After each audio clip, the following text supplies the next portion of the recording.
The man who once stood as the highest law officer in the entire country is now fighting the biggest legal battle of his life from inside the prison cell. In a massive twist of events that has caught the attention of the entire nation, a federal high court sitting right in the capital city of Abuja has just granted bail to the former Attorney General of the Federation, Abubakar Malami. But he's not walking out of this alone. He's standing trial right alongside his own wife, Asabe and their son, Abdulaziz Malami. The court, led by Justice Joyce Abdul Malik, handed down a massive bail condition demanding the sum of 200 million naira for each of them. This means the family has to produce a staggering 600 million naira just to breathe the air of freedom while their trial continues. But the judge did not stop there.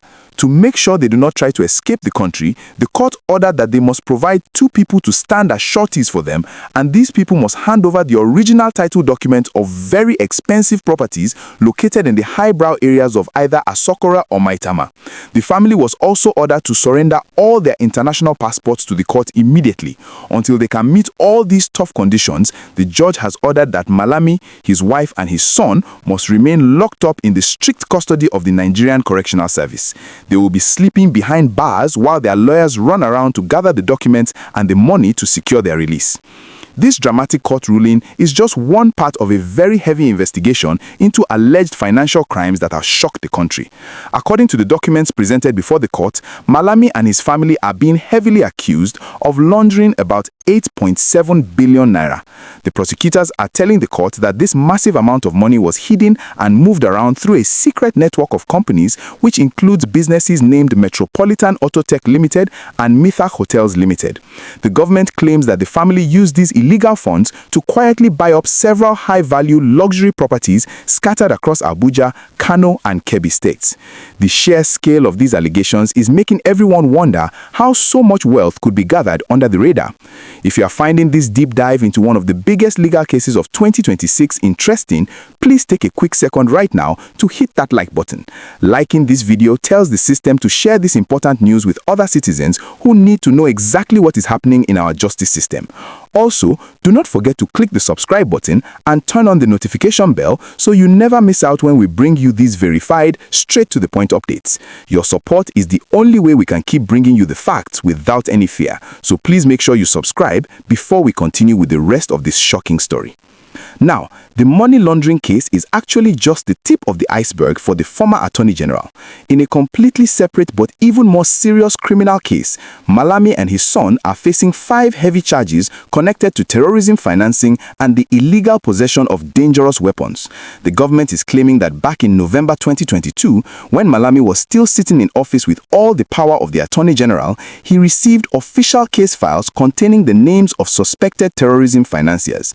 But instead of taking them to court to face the law, he allegedly locked the files away and failed to prosecute. Adding to this very heavy accusation, security agents raided Malami's private residence in Benin, Kebbi back in December 2025. During that raid, they allegedly discovered a Sturm Magnum firearm along with 16 live bullets and 27 used bullets. Because these weapons were allegedly kept without any lawful license, it has turned into a massive criminal charge. The current Attorney General of the Federation, Lateef Fagbemi, recently took over this entire prosecution from the State Security Service on March 4, 2026, showing exactly how seriously the current government is taking this matter. He asked the court for a short break until March 10th to properly review all the case files before moving forward. At the same time, Malami is fighting a massive battle to keep his properties.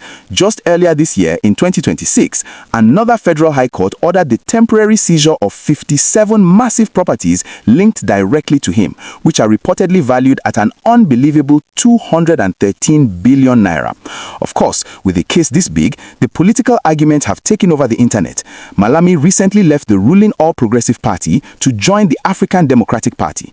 Because of this recent political move, many of his loyal supporters are loudly claiming that all these heavy court cases and the massive property seizures are nothing but a political witch hunt designed to punish him for changing his political party.